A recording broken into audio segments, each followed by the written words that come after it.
acompañan desde nuestros estudios en Guayaquil, Francisco Jiménez, ministro de Gobierno. Y en el set están con nosotros María Paz Gervis, decana de Ciencias Sociales y Jurídicas de la Universidad SEC y analista política. Antonio Ricaurte, facilitador en el diálogo entre el gobierno y la CONAIE, exalcalde de Quito. Y Humberto Salazar, director ejecutivo de la Fundación Esquel, una de las organizaciones sociales que promovió el diálogo y la pacificación en estas protestas. Gracias por estar un nuevo domingo en Políticamente Correcto. Hoy es necesario hacer una profunda lectura no solo de los factores que encendieron la mecha del enésimo levantamiento indígena, sino también de las consecuencias a futuro que este traerá sobre el gobierno del presidente Lasso, la agenda política de la CONAIE y la reparación social, productiva y en materia de justicia que necesita el país. Claudia. El país deja atrás prácticamente 3 semanas de manifestaciones en las que muchos verán a un movimiento indígena triunfalista, a un gobierno desgastado, pero también a una sociedad civil que desde la protesta y el debate de ideas logró que la democracia prevaleciera por encima de las agendas políticas desestabilizadoras. Veamos. Los días largos del paro nacional mostraron la profunda crisis política que vive el país. La movilización de la CONAIE arrancó con un radicalismo extremo. Las acusaciones por la infiltración correísta y la presencia de grupos armados y violentos tiró al piso su agenda de reivindicaciones sociales. Las emboscadas terroristas en El Puyo, San Antonio de Pichincha y el pasado lunes en Xuxufindi, donde murió un militar, obligaron a que el presidente Lasso en 2 ocasiones sepultara el diálogo, advirtiendo que la fuerza pública despejara las vías tomadas por miles de campesinos. 18 días interminables en donde el país sintió otra vez paralizar su economía, la escasez de alimentos y la falta de combustibles. En Quito, Ibarra, Cotopaxi o Cuenca se sintió con más fuerza la medida de hecho. Leonidas Issa, presionado por las bases y criticado por la opinión pública, finalmente decidió conversar con un gobierno que ya había decidido reducir en 10 centavos el precio de los combustibles. Tras el fracaso de las mesas organizadas por Virgilio Saquicela, uno de los legisladores que votó por la salida de Lasso, la Iglesia Católica asumió el desafío de pacificar el país. Entonces, se vio a Issa mucho más conciliador al punto de despertar las críticas de sus compañeros y organizaciones fraternas. Estamos como organizaciones de base de la FENOCIN que procede a firmar. No, sí va a firmar, Leonidas. Los acuerdos alcanzados en papeles llegarían a los casi $1.000 millones en inversión estatal y una agenda que reduce la expansión minera y petrolera. No está claro si el paro será el último que soporte el gobierno actual. Más aún, cuando ahora es la justicia la que tiene que determinar hasta qué punto el Leonidas Issa triunfador cometió delitos por los que también debe rendir cuentas y sin privilegios. La gran pregunta es, Carlos, ¿y después del paro qué? Inicias el debate. Gracias, Claudia, por ese informe. Y empezamos el debate con el ministro de Gobierno, Francisco Jiménez, que está en Guayaquil. Buenos días, ministro. Y hay sectores hay sectores políticos, analistas también, que señalan que si ustedes no hubieran apresado a Leonidas Issa al inicio de las manifestaciones, estas no hubieran tenido la fuerza que finalmente tuvieron. ¿Cabe ahí reconocer un error del gobierno o cómo interpretar ese primer hecho que marcó las manifestaciones? ¿Cómo está, Carlos? Buenos días Humberto, María Paz, Antonio, un gusto poder compartir panel con todos ustedes. Hay un refrán que dice que todos somos buenos generales después de la guerra. Y nosotros respetamos, por supuesto, los diferentes criterios de las personas y inclusive a veces un poquito insistentes, pero teníamos muy claro que en este proceso que iba a atravesar el país iba a ser duro para la ciudadanía, iba a ser duro para el movimiento indígena, iba a ser duro para el gobierno. Nunca lo dudamos y sin embargo siempre aplicamos, yo diría, un triple concepto. Primero, en cuanto a las manifestaciones, contención, para que se produzcan la menor cantidad de hechos vandálicos, aunque suficientes se produjeron y por ello deberán responder ante la justicia. Segundo, en nuestro comportamiento, prudencia, sobre todo en las declaraciones, y en nuestra actitud, paciencia, sobre todo sabiendo que no iba a ser un proceso corto. Había que sentarse con ellos a dialogar, pero sabíamos que al comienzo no estaban las condiciones para ese diálogo por parte de ellos, porque habían sido muy enfáticos de que no querían saber nada, sino que simplemente querían que les respondan sobre los 10 puntos. Y nosotros como gobierno, representando a 17 millones de ecuatorianos, jamás íbamos a aceptar un diálogo con imposiciones ni con una pistola en la sien. Eso jamás lo íbamos a aceptar. Entonces sabíamos que para que estas condiciones se produzcan, había que tener paciencia, había que tener prudencia y había que actuar con bastante razonabilidad por parte del Estado. Entonces, cuando usted dice que de todas maneras la movilización se iba a dar, no cabe hacer entonces un error anterior y decir que ustedes pudieron haber evitado mucho antes de junio, en mayo o mucho antes, la posibilidad de que esta movilización cuaje. Yo creo que faltó un poco de metodología, pero jamás de predisposición al diálogo. No se puede arreglar los problemas de 40 o 50 años en un país en un solo año. Y veníamos de un Estado quebrado, un Estado que no podía pagar sus cuentas, que no podía pagarle a los maestros, que no podía pagarle a las enfermeras ni a los médicos, asediado por temas de inseguridad, con problemas en caja fiscal importantes, con una pandemia que se cebaba todavía sobre el país. Eran demasiados problemas al frente del Ecuador como para pretender solucionarlos en un año. Nadie, ni siquiera con una varita mágica, lo pudo haber hecho. Y sin embargo avanzamos bastante en materia sanitaria, avanzamos bastante en materia económica, se pudieron estabilizar las arcas fiscales, pero estaba claro que había un problema, hay un problema en la ruralidad, porque este ha sido un país centrado en el desarrollo de lo urbano y que ha dejado de lado lo rural. Y sabiendo que somos un país agricultor, entendemos, solamente para terminar de darle la forma a la respuesta, entendemos que hay una insatisfacción. Faltó probablemente un poco de metodología, faltó un poco más de tiempo, pero sabíamos que teníamos que afrontar las circunstancias de 17 millones de ecuatorianos y nos pusimos con toda la cabeza y lo que podían dar nuestras capacidades para hacerlo. Perfecto. Gracias, señor ministro. Antonio Ricaurte, buenos días. ¿Es verdad entonces que ISA sí estuvo sujeto a muchas presiones para tumbarse al gobierno? Muchas gracias, Carlos. Un saludo cordial a Pancho, María Paz, Héctor, muchas gracias. Lo que hay que resaltar, y aquí hay que ser enfáticos en algo, es que la gran capacidad del ministro Francisco Jiménez, del canciller Juan Carlos Holguín, hicieron posible que se llegue a un feliz término, pese a todas las vicisitudes. Él acaba de señalar un tema muy claro. Pero pese a que muchos dicen que fue un error haberle metido preso a ISA al inicio de las manifestaciones. Y yo soy uno de los que piensa aquello. Entonces, pero hay que analizar errores de parte y parte para luego sacar gran conclusiones. Capacidad 18 días después. Pero había que salir de los temas que habían sido causantes de esta detonación social. Entonces, ¿qué es lo que hay que señalar con muchísimo énfasis, Carlos? Las explosiones sociales que han suscitado en el mundo entero, en América, no son convocadas por una institución, por una organización, por un líder o por un político.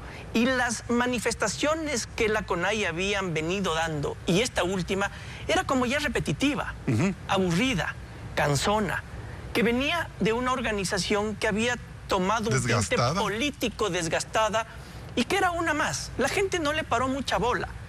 El tema que hace que se constituya un detonante poderoso es la prisión de Leonidas Issa, porque ahí entonces se le convierte en líder, en opositor natural del gobierno, porque aglutina todas las fuerzas del sector indígena que antes no comulgaban con él y que aglutina a otros sectores de la población que ahora sí toman fuerza y existe el porqué de la movilización y la potencia y la fuerza que antes no tenía. Pero también había un factor de desestabilización y que muchas veces declaraciones, no sé si erráticas o a propósito de ISA, daban cuenta de que querían era tumbarse al presidente. Bueno, la organización, en este caso la CONAIE, había generado una movilización alrededor de los 10 puntos que son públicos.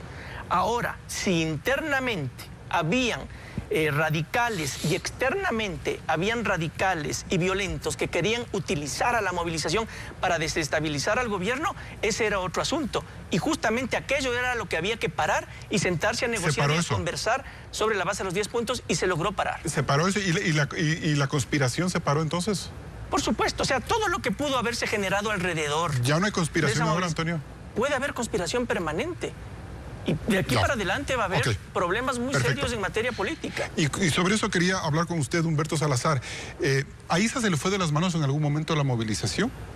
Yo diría que lo importante en este caso es analizar, digamos, que el Ecuador tiene unas reglas de juego. Esas reglas de juego están dentro del Estado de Derecho. Creo que aquí lo más importante es recuperar el espacio para que la justicia actúe sobre aquellos, digamos, aquellos límites que fueron transgredidos. Yo creo que lo más importante para el Ecuador es devolver institucionalidad al país.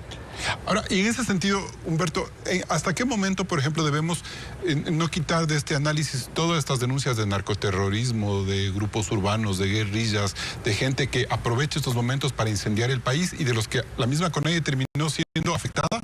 O muchos dicen que incluso toleran a esos grupos desde la CONAIE. Y yo diría, por ejemplo, pensando siempre en un interés país, ¿no? A mí me parece que lo más importante en este caso, y de hecho nosotros como comisión hicimos una invocación a que se constituya una comisión de investigación de estos temas, porque lógicamente eso es bueno para el movimiento indígena y es bueno para el gobierno, que se sepa dónde estuvieron, digamos, aquellos grupos que están por fuera de la ley, claro, porque hay que visibilizarlos. Yo creo que eso es bueno para inclusive al movimiento indígena. Yo quise invitar a este programa a líderes indígenas. Fue un poco más complicado que el domingo anterior, porque creo que también están haciendo mea culpas y han pedido un poco de pausa. Entonces esa es la razón por la cual ellos no están en este momento aquí. Pero sí me parece importante entender hasta qué punto esta idea de la conspiración sigue latente, Humberto. Es que en el fondo, a veces cuando, digamos, en el conflicto siempre se vieron dos partes, pero la verdad es que existen fuerzas ocultas que han estado ahí. Es decir, yo creo que es muy importante visibilizar a todos aquellos que estuvieron actuando por fuera de la mesa y que generaron o que les interesaba el caos institucional. María Paz Gervis, ¿la gobernabilidad se frena con el diálogo, virando la página, es decir, un diálogo que vira la página y ya no ha pasado nada? ¿O los procesos judiciales tienen que funcionar a partir de ahora? Por supuesto, y buenos días a quienes nos escuchan. Para nada se frena, todo lo contrario. Creo que de hecho la gobernabilidad y la gobernanza se basa en una palabra clave que nos hemos olvidado en el Ecuador últimamente, que se llama impunidad. Lo que no podemos permitir bajo ningún concepto es que esto sea una ola más de impunidad como la que ya vimos, como lo que generó 2019 y un poco lo que ha sido la tónica del Estado ecuatoriano. Porque la impunidad, es decir, si es que no tenemos procesos judiciales claros, transparentes, efectivos y además oportunos, que determinen responsabilidades con nombre y apellido y que se defienda a la ciudadanía. Humberto plantea quizás hacer una investigación. ¿Podría el gobierno incluir en estas mesas de diálogo que deben durar 90 días ese componente judicial como para que sea transparente las investigaciones? No lo veo así, porque creo que tenemos que insistir en la independencia de poderes, porque mi mayor miedo es que el componente judicial, como lo denominamos, se vuelva una moneda de trance en las negociaciones, porque esto ya lo vimos. Y creo que es importante insistir que en días previos, cuando se insistía mucho este tema de los infiltrados, pero en un primer momento el líder Leonidas Issa propuso que se sentaba a dialogar siempre y cuando se garantice las amnistías. Entonces, ¿qué mismo? Por un lado, o son infiltrados o no son. Si son infiltrados, ¿por qué pedimos amnistía? Y sobre todo, en un régimen democrático, con todas las deficiencias que se deben corregir, jamás la amnistía puede ser una moneda de trance ni una variable para el debate. Bien, con estas primeras reflexiones nos vamos a un corte comercial. Sigue aquí el debate en vivo en Políticamente Correcto. Recuerde que estamos en vivo en Radio Sucesos 101.7 FM Quito y hay un reprise a las 20 horas. Vamos a una pausa y volvemos con más del análisis aquí en Políticamente Correcto. No se desconecte.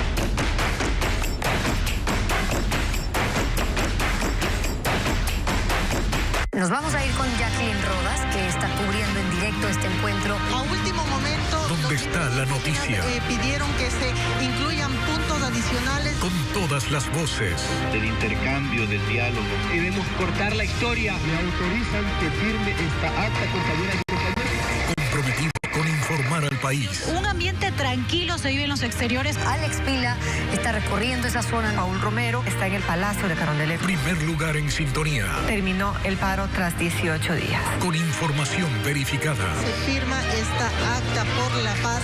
Ecuavisa, líder nacional de noticias.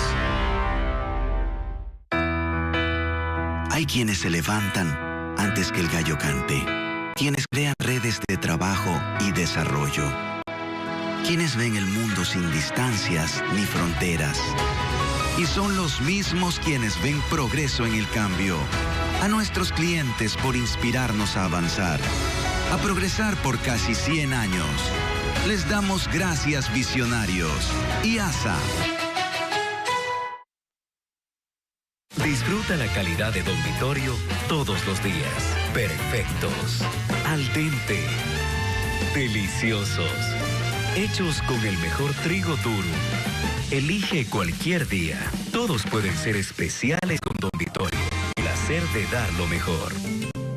Alicorp. El Panteón Metropolitano es el cementerio de la nueva ciudad. Está ubicado en el kilómetro 8.5 vía La Costa y cuenta con vías de fácil acceso. El Panteón es un parque ecológico y natural, donde se conserva el recuerdo de tus seres queridos en un entorno moderno y lleno de paz. Panteón Metropolitano, Junta de Beneficencia. Ponte pilas y corre a las tiendas Movistar. Aprovecha hasta el 30% de descuento en tu nuevo celular. Llévatelo sin plan y sin contrato, solo por pocos días. Del 17 de junio hasta el 3 de julio. Movistar.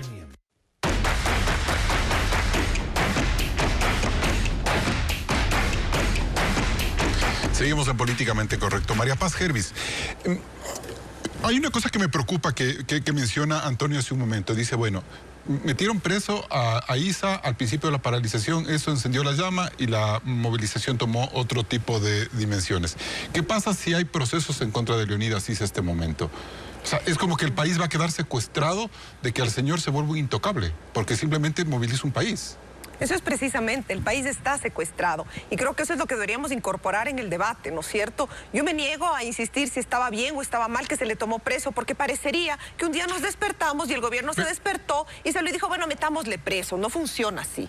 O sea, creo que algo que se dice desde los niños más pequeños, las acciones generan consecuencias. Pero, María Paz, bueno, haciendo un paréntesis aquí, o sea, yo en eso quisiera ser claro, es decir, ¿hay en este momento tú como abogada motivos que obliguen a investigar a Leonidas Isa por estas movilizaciones, para no creer que esto es simplemente una lectura política? Pero por supuesto, ¿ya? Porque vamos a insistir, hay este maniqueísmo en el discurso de que la protesta social, no, pero es que aquí no estamos cuestionando la protesta social, ni se insinúa que se debe castigar la protesta social. Lo que queremos castigar es la violencia generalizada. Lo que queremos castigar son los muertos. Lo que queremos castigar es las pérdidas económicas. Lo que queremos castigar además es la contaminación del agua en Ambato. Lo que todos pudimos visibilizar, que se tomó a un taxista, por ejemplo, y por trabajar se le dio latigazos. Eso es lo que hay que castigar. Y yo me niego a entrar en esta discusión, insisto, tan maniqueísta del relativismo cultural, porque yo me pregunto, ¿qué pasa si cualquiera de los otros ciudadanos del país hacemos lo mismo?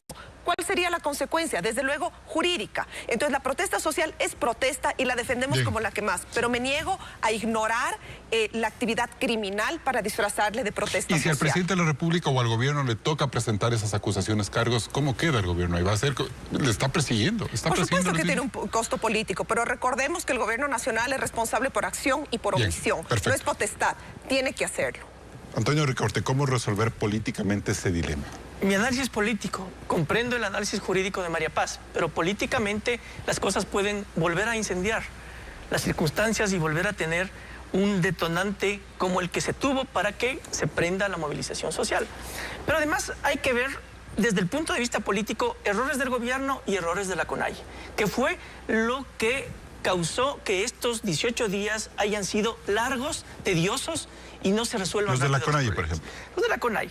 Una movilización en donde internamente y externamente existieron violentos, radicales y personas, líderes, dirigentes, que no querían única y exclusivamente la solución de los 10 puntos por los cuales ¿narcoterroristas, Antonio? Por lo cual nació la protesta. ¿Narcoterroristas de la CONAIE? Yo diría más que nada temas reñidos con la democracia. ¿Ya? El sacarle al presidente de la República, cosa que no se podía tolerar. La movilización nace con el objetivo de alcanzar esos 10 puntos y esos 10 puntos habían que solucionarlos lo más rápido posible. Ya.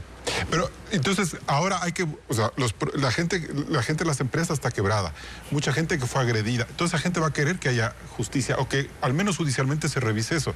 Entonces, si transamos ahí impunidad, me preocupa a mí que va a crear una mayor, una mayor división social y mayores enfrentamientos y odios. Porque claro, este señor es impune. La gente lo que quiere es paz. Venimos de una pandemia. La gente en las encuestas de opinión señala en un 80% que está deprimida, que económicamente está mal, que no tiene expectativas de un mejor futuro, que no tiene trabajo o que puede perder trabajo. Por eso lo que añora la gente en este momento es paz.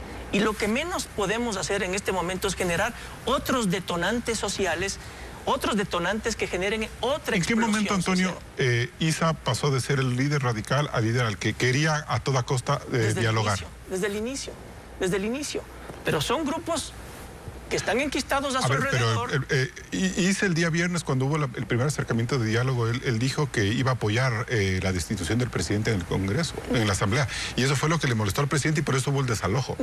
Ahí había un Isa radical. No me quiero atrever a hacer esa aseveración porque no la he escuchado. ¿Ya? Pero yo sí te puedo decir, Carlos, que desde el inicio existió la vocación de solucionar los 10 puntos que fueron el origen de la movilización. Ahí adentro... ¿Tú no ves un Isa golpista entonces en este proceso? Ahí adentro sí veo a mucha gente de acuerdo, pero a Isa. No, a Isa no. ¿No lo ves como un líder golpista? Porque además tú puedes ver diálogo públicamente como al final él es el que logra conciliar, el que logra acordar y el que logra cerrar este capítulo terrible para el país. Perfecto. Francisco Jiménez, señor ministro, ¿qué significa lo que Leonidas dijo el día del acuerdo? En el sentido de que esperarán la buena fe del gobierno para no judicializar a los luchadores sociales. Nosotros somos el gobierno de 17 millones de ecuatorianos y no podemos especular. ¿Cuáles son las cosas importantes para el gobierno? Primero, representar bien a esos 17 millones, la democracia, evitar una represión innecesaria, evitar los baños de sangre, proteger los bienes y la seguridad de las personas, evitar los vandalismos y permitir que el Estado de Derecho actúe. Nosotros no perseguimos a nadie, pero no hay que confundir tolerancia con debilidad. Nosotros somos un gobierno que tolera con base en un Estado democrático y en una Constitución, pero no somos un gobierno débil. Era importante para nosotros llegar a un acuerdo, pero no cualquier acuerdo, porque no nos íbamos a dejar ni someter ni secuestrar absolutamente por nadie.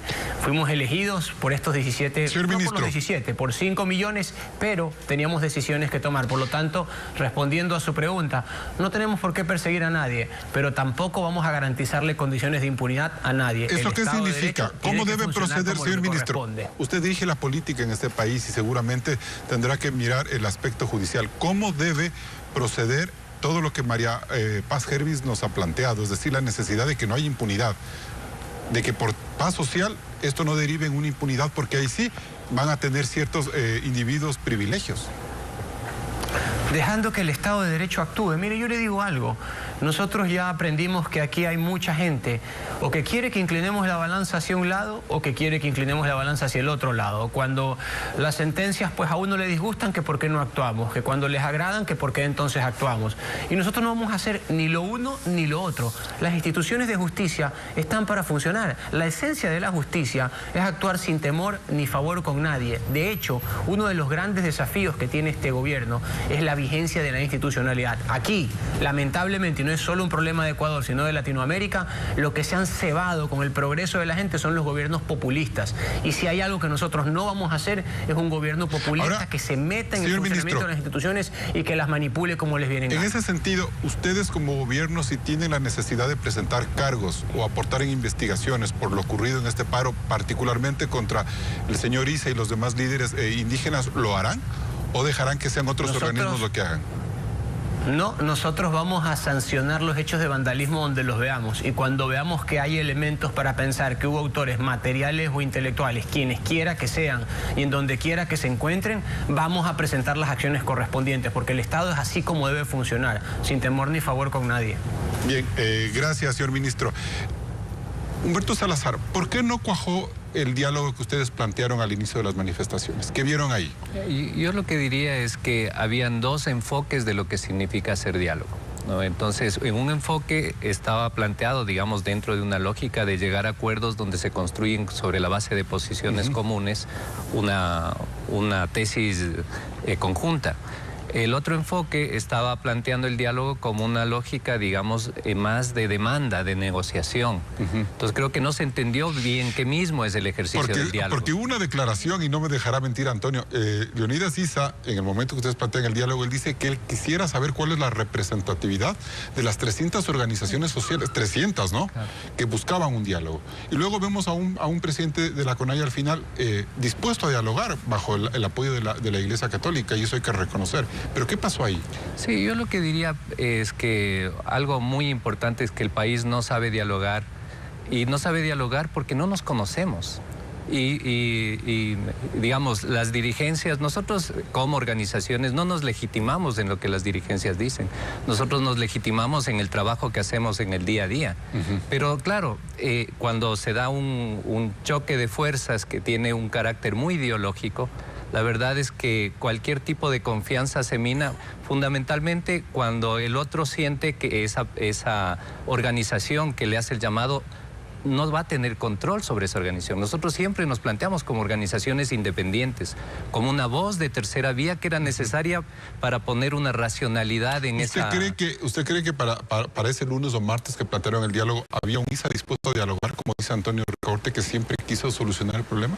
Yo diría que se vieron en situación las fuerzas de sentarse a la mesa. El país ya no aguantaba más, y yo creo que en este ejercicio, digamos, y es muy importante decir esto, los temas que están en entredicho en este momento no son temas de dos partes, no es solo el movimiento indígena o el gobierno. Esto implica intereses nacionales que implican también que otros sectores tengan voz. Perfecto, y con ese tema nos vamos luego de este corte comercial. Seguimos el debate en Políticamente Correcto. Luego del corte seguimos con el análisis, los 6 escenarios que el gobierno no debe descuidar tras estos 18 días de movilizaciones. No se desconecte, regresamos enseguida.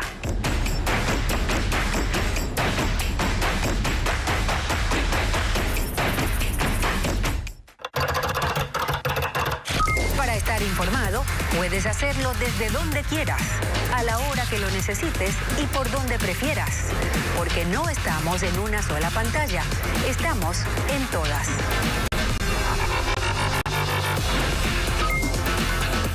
Ponte pilas y corre a las tiendas Movistar. Aprovecha hasta el 30% de descuento en tu nuevo celular. Llévatelo sin plan y sin contratos, solo por pocos días. Del 17 de junio al 3 de julio, tu nuevo celular con Movistar lo tienes. Movistar. ¿Qué significa ser original? Es más que hacer algo antes que los demás. Es hacer algo que jamás se ha hecho. Es Valvoline. Introduciendo el aceite de motor al mundo y mejorándolo implacablemente. Inventando el aceite de carreras, el aceite de alto kilometraje y la mezcla sintética. Porque el original solo se mueve en una dirección, hacia adelante. Valvoline, el aceite original. Las estrías no tienen que verse igual toda la vida. Mariuxi nos cuenta su historia. Yo soy muy propensa a subir de peso. Hace unos meses me engordé, hice dieta y enseguida bajé de peso. Pero me salieron muchas estrías. Sentí que jamás volvería a usar un bikini. Por suerte, me recomendaron Cicatricure Gel. Llevo 8 semanas usándolos y las estrías han mejorado. Ahora sí ya tengo confianza de usar bikini y lucir mi cuerpo. Historias reales, resultados reales. Ahora que cicatrizó, quiero que se desvanezca. Cicatricure Gel.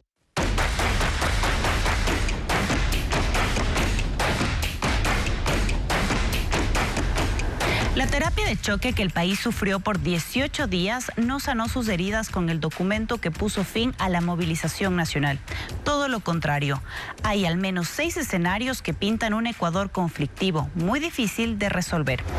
Según el reporte de la consultora Atrevia, en el contexto de esta paralización hubo 6 personas fallecidas, entre ellas un sargento de las Fuerzas Armadas, 331 manifestantes heridos, así como 177 uniformados. Durante el paro se detuvieron 166 personas, se denunciaron 76 vulneraciones a los derechos humanos y se registraron 159 ataques a periodistas. Todos estos casos la justicia tendrá que investigar. El segundo golpe es el económico. Como si la destrucción productiva por el paro de octubre del 2019 y la pandemia fueran poco, estas movilizaciones causaron pérdidas por más de 900 millones de dólares, sin dejar de mencionar el desabastecimiento de alimentos y la especulación que han empobrecido aún más a las personas. La economía también recibió un frenazo por la caída de la producción petrolera en más del 50% y porque los acuerdos con la CONAIE en materia energética y minera pueden restarle velocidad a esta actividad. Además, el subsidio a los combustibles trepó de 3.000 a 3.345 millones de dólares. Y sin recuperación tampoco hay seguridad. El gobierno tendrá que enfrentar el azote del narcotráfico y los brotes de terrorismo urbano que acompañaron en esta protesta. El rol de la fuerza pública fue valorado en amplios sectores ciudadanos. Y de la violencia hay que pasar a la política. Lasso tendrá una difícil etapa de gobernabilidad por el bloqueo del correísmo, su aliado Virgilio Saquicela y Pachacutic, obligándole a tender nuevos puentes con el PSC y la izquierda democrática para sostenerse. Finalmente está el delicado tema de la polarización. Luchar contra el racismo, el clasismo y la descalificación entre ecuatorianos es tarea fundamental del gobierno, ciudadanos, activistas y movimientos sociales. Por lo que cabe preguntarse, Carlos, ¿cuánto de todo esto le corresponde subsanar al presidente Lasso y si tendrá la oportunidad de hacerlo? Gracias, Claudia, por ese reporte y hablamos con Humberto Salazar entonces. Humberto, ahora viene lo más difícil. ¿Usted cree que el diálogo que se viene en los próximos 90 días realmente va a dar buenos resultados?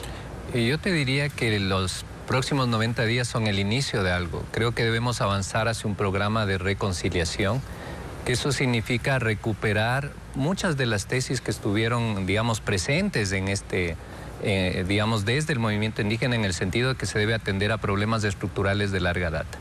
Y eso significa un cambio en las prioridades y fundamentalmente significa tener una actitud de escucha a las necesidades de los sectores populares. Ahí es donde tenemos que empezar a trabajar. En estas mesas de diálogo debería ser como el factor en el que el gobierno empiece a construir gobernabilidad. Y yo diría, acá hay unos 10 puntos, pero esos 10 puntos no agotan toda la agenda. Y lo que necesitamos es establecer, yo diría, 4 prioridades para ser concreto en algunas ideas, ¿no? Una prioridad tiene que ver con temas como la desnutrición crónica. O sea, aspectos que transforman el país, que dan la oportunidad para el tema de educación, por ejemplo. Pero llama la atención, ¿no? La Universidad Central dice que el 80% de los niños que llegaron de la paralización, que estuvieron alojados, tenían desnutrición crónica. Y el gran debate era la baja del combustible. Entonces, me parece a mí que hay una desconexión. Y también puedo decir que hay intereses políticos, económicos de parte de quienes protestan y no entender esa otra realidad. Es que por eso te decía que hay que ir a una agenda superior, que es una agenda de intereses nacionales que implican también unas visiones de política de Estado, que no se quedan en los 4 años que puede tener un gobierno, sino que nos proyectan como país en el futuro. Y sí, porque ahí lo que quiero es ya ir con el ministro de Gobierno por decir, ¿usted cree que es responsabilidad del gobierno tener un diálogo impecable? Absolutamente. Yo creo que gran parte de los grandes aprendizajes, y le hemos escuchado al gobierno decir, miren, nos hemos dado cuenta que necesitamos volver la vista a la ruralidad. Volver a la vista a la ruralidad, en realidad yo lo resignifico como decir, necesitamos volver la vista a los sectores más vulnerables. Gracias. Señor ministro, ¿de qué manera piensa usted o cómo se van a organizar estas mesas de diálogo para que empiecen a trabajar? Usted el día de ayer ya pidió empezar a gestionar ese espacio. Efectivamente, nosotros el día viernes ya enviamos, inmediatamente después de que se había ya terminado el paro, enviamos una comunicación a la conferencia episcopal para empezar a trabajar cuanto antes, porque esto no es de hablar mucho y hacer poco, sino justamente lo contrario. Nosotros queremos un diálogo con seriedad, un diálogo que afronte los verdaderos problemas del país, particularmente signados o enfocados en la ruralidad.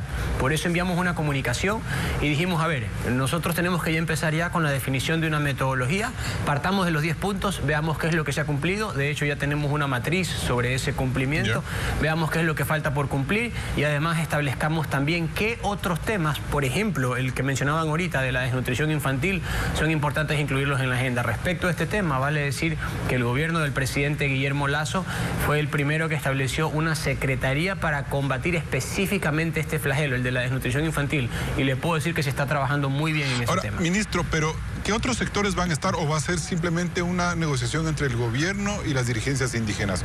¿O cabe meter otros sectores como para que el debate sea más plural? Yo no tengo ningún problema, nosotros no somos sectarios y no tenemos ningún problema en incluir a otros sectores, los pueblos montubios, los pueblos afros, los pueblos indígenas, también los sectores urbanos. Lo que pasa es que no queremos diluir la cuestión.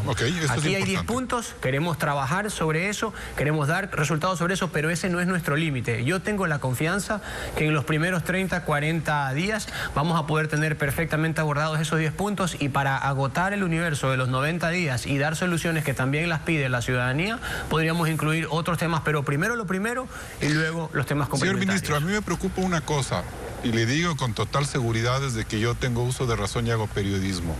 todas las mesas de diálogo entre la CONAIE y el gobierno de turno siempre terminan mal. Nunca se llevan a cabo.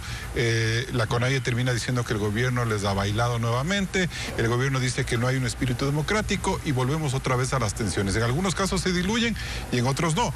Vimos en octubre de 2019 el compromiso era bajarse el decreto para focalizar los combustibles. El momento que se bajó el decreto, los indígenas se levantaron de la mesa de diálogo. ¿Cómo hacer que eso no ocurra esta vez? Con perseverancia, con constancia, con metodología, con humildad, pero también con firmeza. Nosotros no queríamos cualquier acuerdo y no queríamos el acuerdo de un gobierno sitiado. Me parece que lo conseguimos y hoy tampoco vamos a quedarnos en lo que ya hay.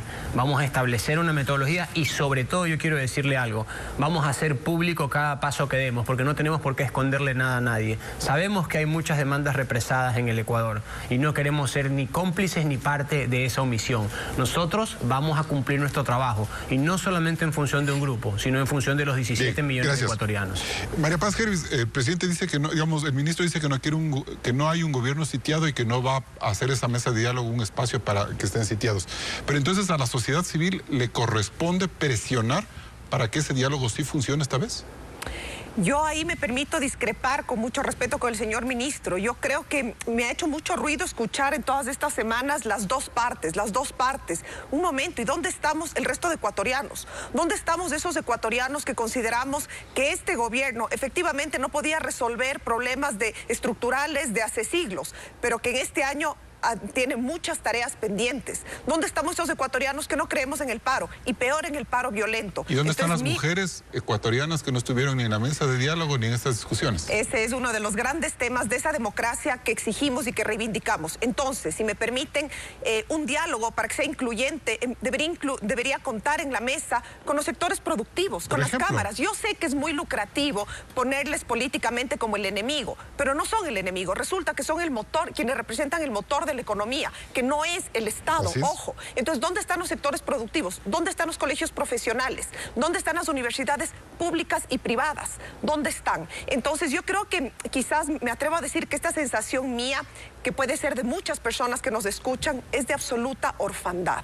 Creo que es momento de humanizar un poco más el debate. Yo no voy a traer cifras porque no soy economista y porque he escuchado mucho en opinión pública que eso no comunica suficiente. Pues humanicemos. ¿Por qué no hablamos de las personas? Y es horrible tener que referirnos en pleno siglo XXI a las diferencias étnicas, blanco-mestizas, que somos ecuatorianos, que somos quiteños, que tenemos hijos, que trabajamos y que nos hemos sentido absolutamente vulnerados, humillados y desprotegidos durante 18 días. Y solo para terminar... Desprotegidos del Estado, dices tú. Por supuesto.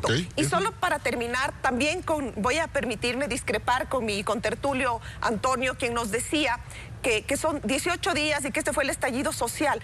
No nos olvidemos. Más allá de las reivindicaciones estructurales e históricas que todos conocemos y que siguen sin estar posibilitadas de dialogarse, porque ahorita estamos empañados por la violencia.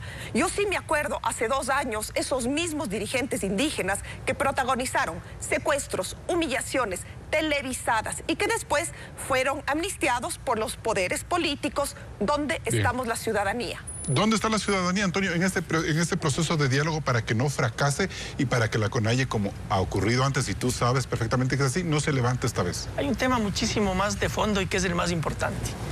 Un gobierno que no tenga estrategia está condenado al fracaso. En el mundo en el que vivimos, tecnificado en esta tercera revolución industrial, no se puede improvisar. Y un gobierno que no tenga estrategia no puede avanzar ni puede tener éxito. ¿Y a qué me refiero con eso? Para aterrizar y que no quede el tema estrategia en lo etéreo. Un gobierno tiene que tener información permanente de qué es lo que siente, cree y a dónde quiere ir la ciudadanía en general. Todos los habitantes de este país. Y la única forma técnica para hacerlo es en base a encuestas de opinión cuantitativas de empresa seria que no le diga las cosas al gobierno que quiere escuchar, sino las fuertes, las reales. Encuesta cuantitativa, información cualitativa, que son los focus group. Esa información tiene que ser leída por un estratega. Y ese estratega tiene que convertir, esa estrategia tiene que ser convertida en comunicación. Si es que eso no ocurre, nunca va a haber un gobierno, y en este caso el gobierno tiene que reflexionar sobre eso, nunca va a poder tener éxito. Y el otro elemento fundamental, una operación política eficaz. Ahí yo creo que la gran capacidad que tiene Pancho Jiménez, y él va a asumir eso como tal, una operación política que permita a lo interno y a lo externo tener el control político de relaciones tan conflictivas como el de la Asamblea Por ejemplo, Nacional. hay que retomar todo lo de la Asamblea. Hay que volver a replantear un buen manejo. Pero Saquicela no queda ahí muy golpeado. No nos tiene Tocará que importar taparnos eso. la nariz y volver a hablar Si es con que tú Saquicela. tienes estrategia, entonces el presidente y el gobierno va a tener aceptación, credibilidad y buena imagen. Eso le blinda al gobierno y al presidente y le permite hacer las cosas que quiere hacer en beneficio del país. Y permite también tener un blindaje frente a otros sectores que querrán ir en contra de la Constitución y querrán desestabilizar al país y querrán aprovecharse de aquello. Y la Asamblea también tendrá un caldo de cultivo formidable si es que el gobierno no tiene buena imagen. Y de eso quiero hablar contigo luego de que volvamos de este siguiente corte comercial aquí en Políticamente Correcto.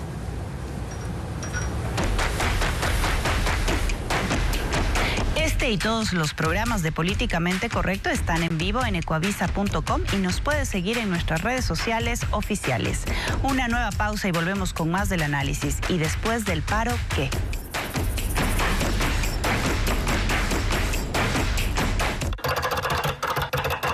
Puedes estar informado desde cualquier lugar, sin importar la hora y por la plataforma que quieras. Porque no estamos en una sola pantalla, estamos en todas.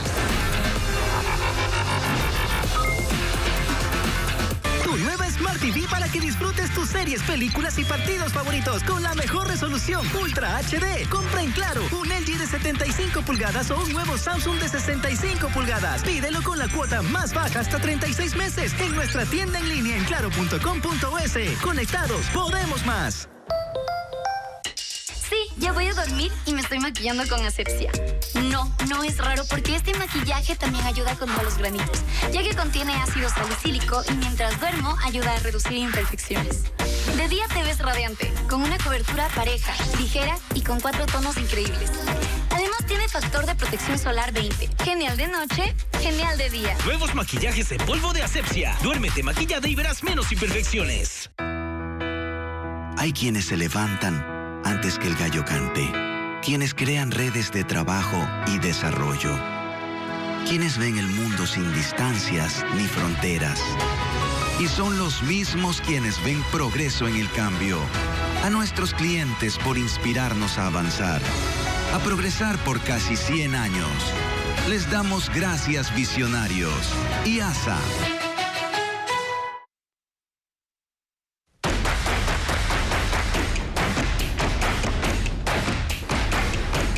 Seguimos en Políticamente Correcto. Antonio Ricaurte, quisiera que por favor respondieras lo que María Paz Hervis planteó en el bloque anterior, en el sentido de que hay un sector blanco mestizo que, bueno, un poco para ser más gráficos era la idea, ¿no? Sí. Que se sintió sitiado, que se sintió abandonado del gobierno, pero que se sintió también amenazado.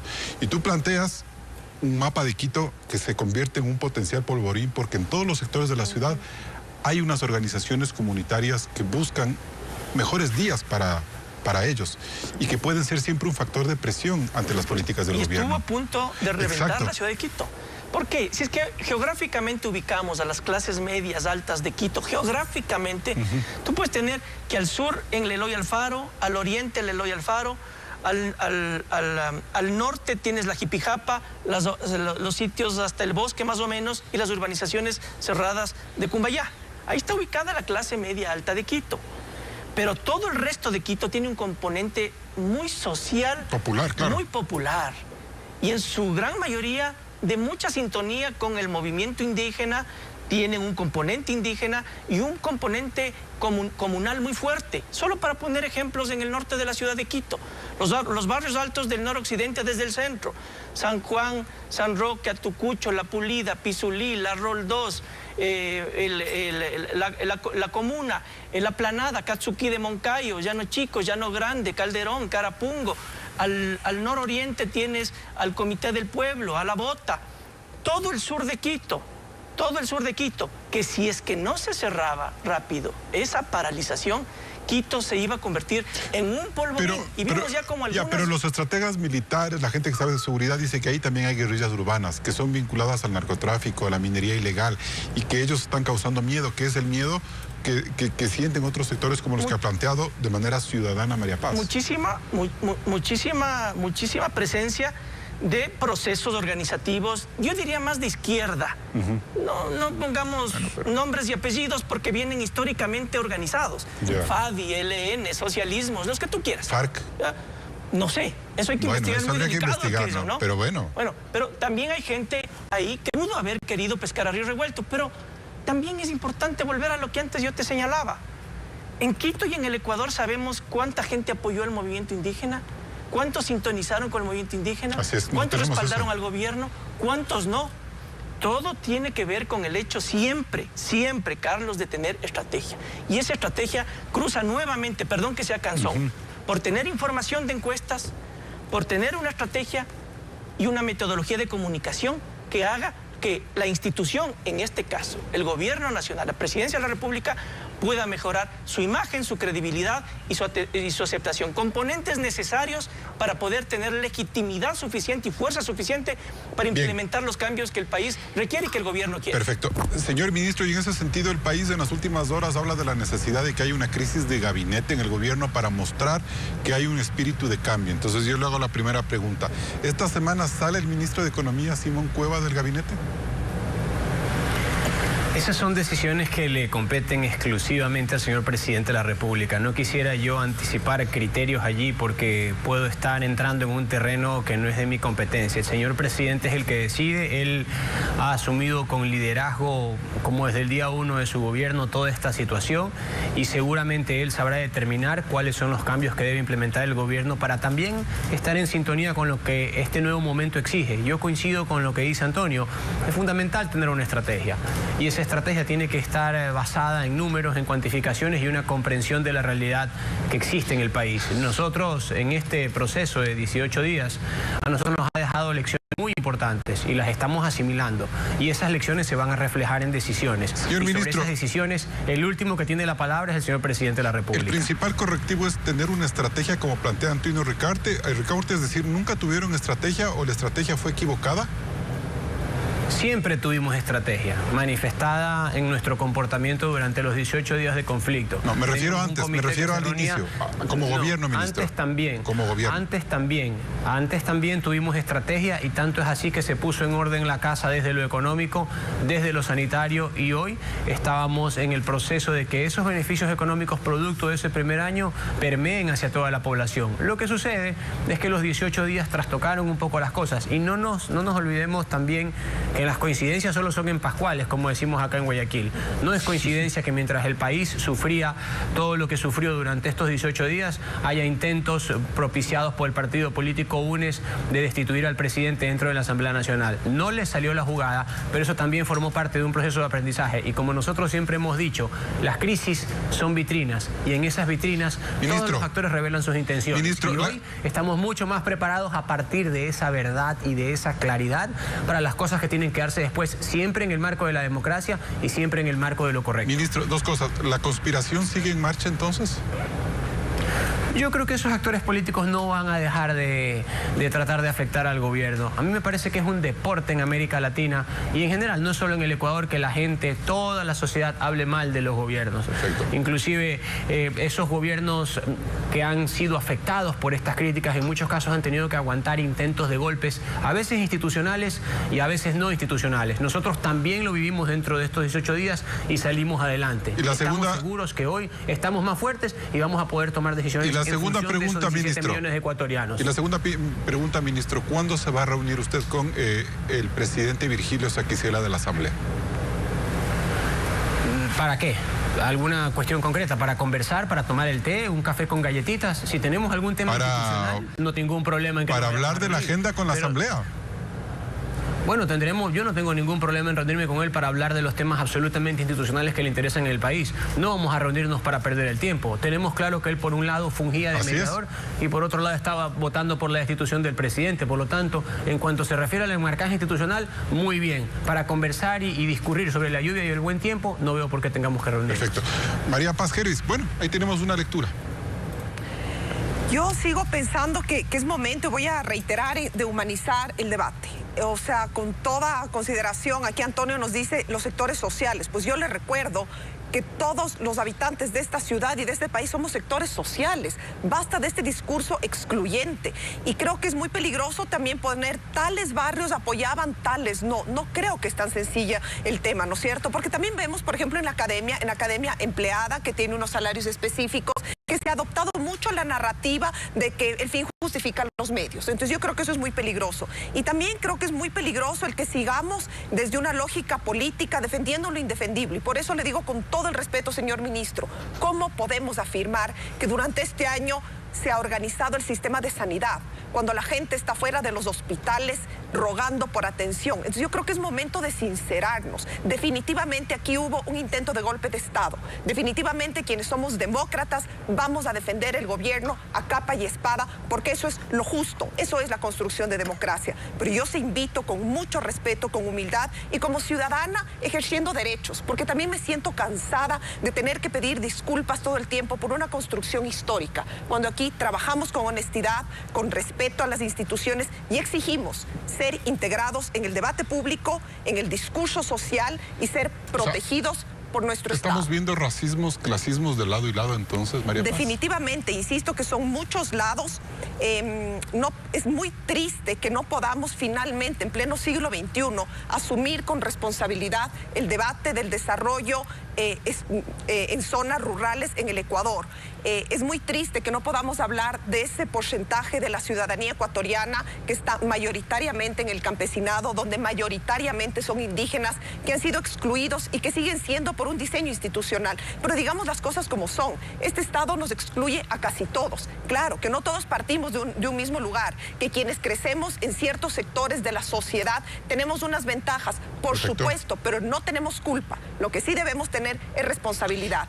Humberto Salazar, ¿dónde queda el sector productivo en este momento? Sí, ministro, sí, dígalo, ministro. Solo una pequeña precisión, claro. Nada más, una pequeña precisión. Yo en ningún momento he dicho, María Paz, que hemos afinado el sistema de sanidad. Hay que decir las cosas como son.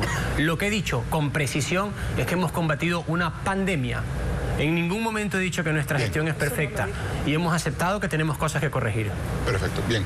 Bueno, Humberto, ¿dónde queda el sector productivo en este momento? Sí, yo creo que hemos dicho varias veces, ¿no? Se requiere incluir en este diálogo la multiplicidad de voces.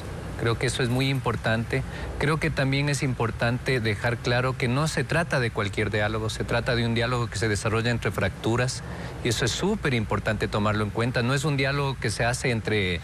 Pero Humberto, el ministro dice, la estrategia de él dice, no quiero diluir, y creo que tiene razón en eso, no queremos diluir y terminar hablando de todo y no concretar nada. Entonces la primera idea sería con las organizaciones indígenas, pero ¿qué pasa con ese sector productivo al que siempre termina perdiendo por este tipo de protestas? Claro, es que, digamos, por eso yo hace algún momento hablaba de una suerte de un programa de reconciliación, un programa de reinstitucionalización que implica trabajar en el corto, el mediano y el largo plazo. El corto plazo es este que nos tiene a todos, son los 18 puntos, son este cruce de balas que hemos tenido. Los 90 días. Son los 90 días, ese es el corto plazo, pero necesitamos avanzar hacia el largo plazo y para avanzar hacia el largo plazo necesitamos generar nuevos tipos de liderazgos.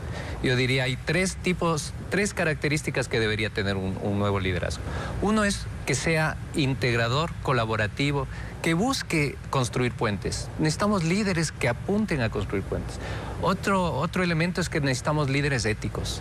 Es decir, para que se recupere la necesidad de impulsar esas demandas sociales que son justas, porque hay que decirlo así. Perfecto. Y finalmente, solo para terminar, un tipo de liderazgo, digamos, que se sustente en la idea de que hay que actuar de forma no violenta. Bien. Estamos liderados no violentos. Nos vamos a un siguiente corte comercial. Volvemos con las conclusiones.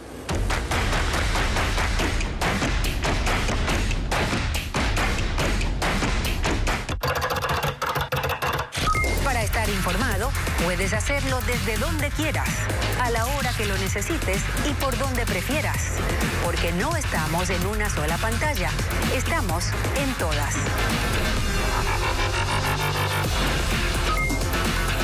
Tío Nacho se sigue recomendando de pelo en pelo. Siempre tuve el cabello delgadito. Se caía y se quedaba en el cepillo. Mi peluquera me dijo que pruebe con Tío Nacho Engrosador. Tío Nacho Engrosador, con jalea real y extracto de ortiga. Aumenta el grosor de la fibra capilar como si tuvieras hasta 33,000 cabellos más. Ahora mi cabello tiene cuerpo, volumen. Por fin puedo hacer lo que quiera. Tío Nacho, resultados de pelo en pelo. En la UID nos reinventamos para ofrecerte una verdadera educación global. Nos afiliamos a Arizona State University, una de las mejores universidades del mundo y número 1 en innovación de los Estados Unidos. Al estudiar en la UID, serás parte de ASU. Tu carrera se fortalecerá con cursos de clase mundial. Te convertirás en un profesional bilingüe y podrás optar por una doble titulación. Reinvéntate con la nueva UID, powered by Arizona State University. No te muevas. ¿Pero qué haces? Te voy a sacar esa grasa que tienes en la cara y puntos negros de un tirón. Pero si yo no tengo nada. ¡Ah, no! La mascarilla Peel Off de Asepxia arranca la grasa y los puntos negros de un tirón. Arranca lo que no te guste de tu cara. De un solo tirón. Asepxia, experto en limpieza profunda.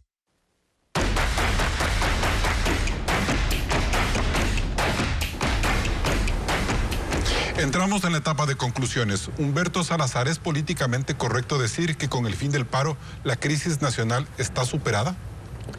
Yo diría que contrariamente, este es el inicio de algo que tenemos que hacer. Estamos lejos de haber superado la crisis. Y fundamentalmente, ¿qué cosas deberíamos reconocer? Que somos un Estado que debe avanzar hacia hacer realidad esta lógica de ser un Estado plurinacional y multiétnico. Hacia allá tenemos que avanzar. María Paz Gervis. Para nada, creo que coincido con Humberto, esto apenas empieza y que debe ser el momento de asumir debates democráticos, incluyentes, donde el gobierno nacional tome las decisiones y rectificaciones que considere, jamás bajo chantajes de ningún grupo de la sociedad. Antonio Ricaurte, ¿qué es lo políticamente correcto? El mundo entero está cansado de los políticos y de la política. Los políticos hablan el idioma de los políticos que es totalmente inentendible para la gente. Y la única forma de sintonizar es nuevamente señalando que se requiere estrategia, información, estrategia y comunicación para hablar el idioma de la gente y que no sigan habiendo este tipo de problemas y de paralizaciones que lo único que hacen es poner en riesgo a la gente, a cada uno de los ecuatorianos y ecuatorianas, absolutamente a todos. Y por eso es fundamental la consecución y la búsqueda permanente de la paz y del diálogo. Ministro Francisco Jiménez. Tenemos una oportunidad de 90 días y la vamos a aprovechar. Yo dije el día que firmamos el acuerdo de paz que este no era el final, era un nuevo comienzo, y un nuevo comienzo marcado por un nuevo proceso de reconciliación nacional, basado en el diálogo, basado en la inclusión, basado en la democracia, basado en el respeto, pero basado también en la firmeza y en el respeto al Estado de Derecho. Nosotros vamos a cumplir con nuestra labor, somos representantes de 17 millones de ecuatorianos y vamos a hacer valer esa representación. Y bien, el gobierno del presidente Lasso se equivoca si cree que tiene 3 años por delante para mostrar los resultados de un gobierno con mejor capacidad de administración pública, sobre todo en temas sociales y de provisión de servicios. Quizás la verdadera prueba de fuego venza en 90 días, cuando observemos que su diálogo con la CONAIE arroje resultados que tranquilicen al país, y si ello no ocurre, habrá otro estallido. Sin embargo, la CONAIE se equivoca si cree que su agenda de reivindicaciones puede derivar en la desidia en la que generalmente terminan sus espacios de diálogo con los gobiernos de turno. Esta nueva paralización, que generó muchos adeptos, nos ha costado a todos los ecuatorianos millones de dólares en pérdidas productivas, subsidios y planes sociales. De allí que lo que menos se espera es que la sociedad civil exija al gobierno y a la dirigencia indígena responsabilidad y compromiso, ya que quizás la impunidad por cálculo político sea otra vez el gran fracaso colectivo. Hasta el próximo programa.